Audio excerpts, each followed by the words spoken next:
Okay, so what is 7 choose 5? So what we're gonna do, right, we're gonna go ahead and um, apply the binomial coefficient, right? And we know that we need to put 7 factorial on top. Oh, why is it not writing?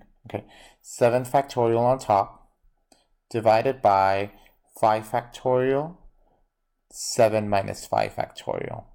Okay, so remember that we have to put the n value, the n goes on top, so this is the n value, the number of items that I have, and then this 5 corresponds to x, and x is a number of items that I'm choosing from the total, right?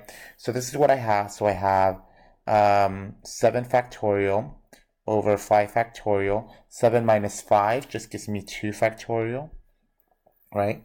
So then on top, I'm just going to have 7 times 6 times 5 times 4 times 3 times 2 times 1 divided by 5 factorial is just going to be 5 times 4 times 3 times 2 times 1.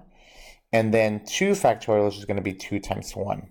Now, you can put this all in your calculator if you want, but it's easier to just cancel stuff out. Now, even before you go ahead and expand all of this, right, you could have just immediately knew that, well, 7 factorial also contains 5 factorial, so we know that that's going to go ahead and go away.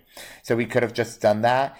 If you can't really see it, right, you can just go ahead and expand it this way, and you can see that the 5, 4, 3, 2, 1 cancels out this 5, 4, 3, 2, 1.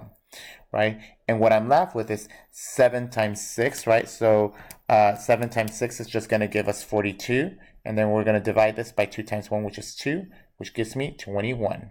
All right?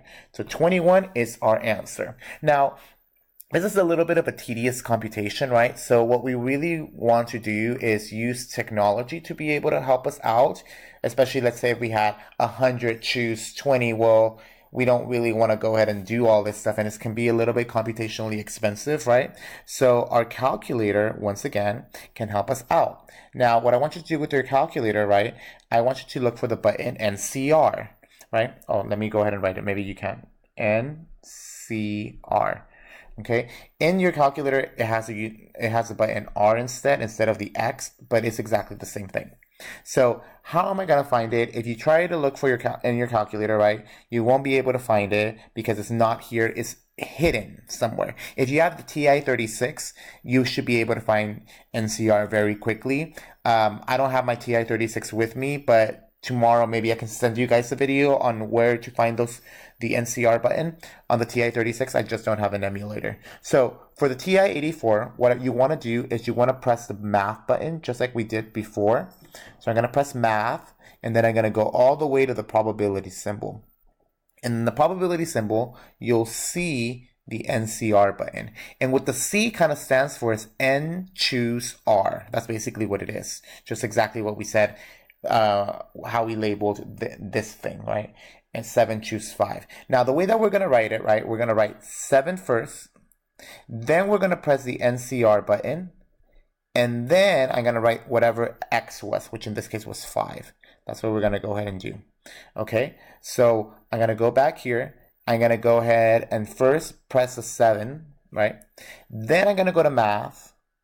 Then I'm going to go ahead and look up my nCr button. Here's nCr. And then I'm going to put the number 5, right?